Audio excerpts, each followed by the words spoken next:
Hi, this is Tim Weaver from CVG. And this is Matt Castle from CVG. And we're here to review Resident Evil Revelations on 3DS today. And Matt, you've been playing it non-stop for a couple of weeks now. Oh yeah, I can't get enough of it. And it's pretty good. Yeah, it's great. It's a really interesting kind of mix of sort of Resident Evil thinking, past and present, you know, because after Resident Evil 5, a lot of people thought, you know, whether the series was kind of losing its way.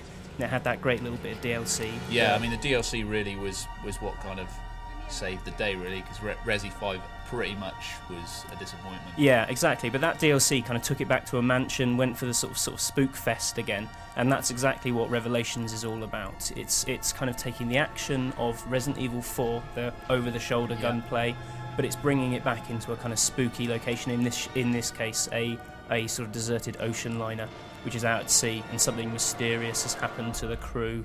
Yeah. So which characters have we got this time then? We got this is Jill Valentine, who is exploring the ship, but the action also cuts to Chris Redfield, who is exploring on this sort of snowy mountain. And there's lots of other characters, and that's one of its big things, is that the story hops between like multiple characters and multiple perspectives. Okay, and it works really effectively. Yeah, and it kind of feeds into the portable design, because you've got it's split into little segments based on little characters. All of them are like 15 minutes of bursts of play. Right, yeah. Very episodic. Very episodic. Yeah. They actually brought in an anime screenwriter from Ghost in the Shell to help script the segment, so they had the kind of pace of an anime episode, and they all end on a cliffhanger, so you kind of end up playing and then you want to see what happens next.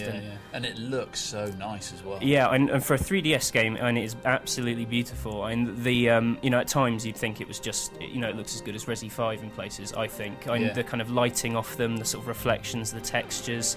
It's got a really kind of cool atmosphere, this sort of layer of fog. Of course, the 3D really helps because it kind of draws you in, so you're completely focused. So tell us a bit about the 3D, because obviously, you know, the 3DS is a brilliant piece of kit, but in some games the 3D doesn't bring to life the game. No, it doesn't, exactly. Some games 3D just sort of pushes the whole kind of image away, but here it's all about, because you're set in the bows of a ship, so it's all about sort of stretching corridors away from you, so you're kind of looking down, you're sort of peering into the murk, and you know, it's all a game that's all about how close things are to you, how close monsters are, things are coming to get you, and that kind of sense of distance between you and them is actually really effective.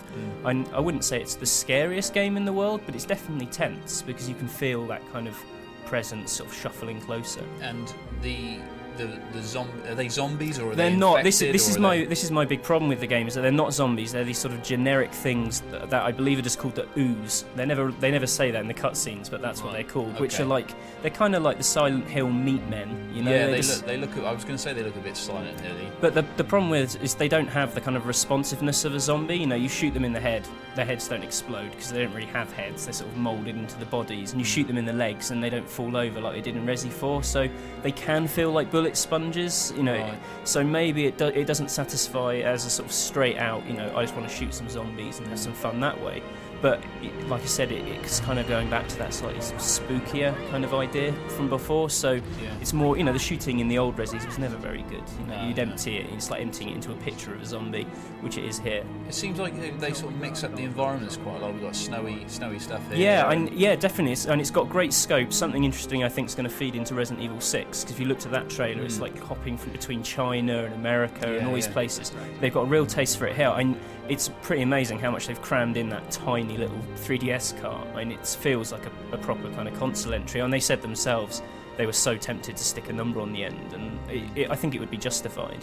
And of course, you know, talking of stuff they've crammed in, they've got tons of other additional modes as well as the sort of campaign mode. Yeah, well, the big thing is it's called Raid mode, which is kind of the spiritual successor to Mercenaries.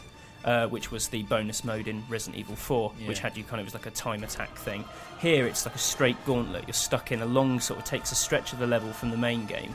It populates it with zombies. You have to get to the end as fast as possible, killing them as quickly as possible. But the idea is it's a loot grinding game, so with every pass you do, you get better guns, better upgrades. So you're becoming more and more powerful. I've been playing it for weeks. That's what I've been playing for weeks, is just that raid mode, because it's incredibly addictive. You could also get 2 players in there. You know, you can play them online or local co-op.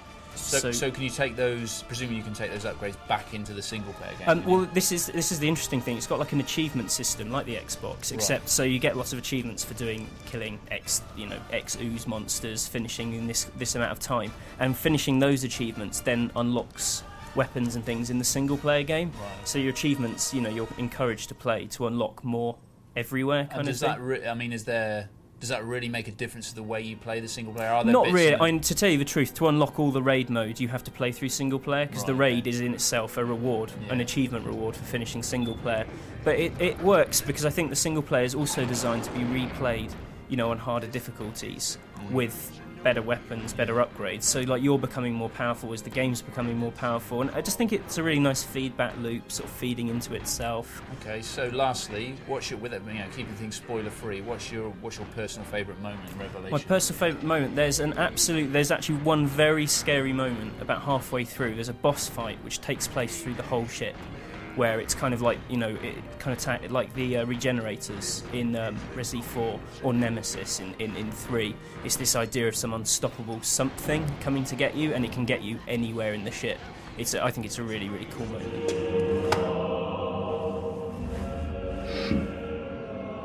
Mr. Redfield, the show is about to begin.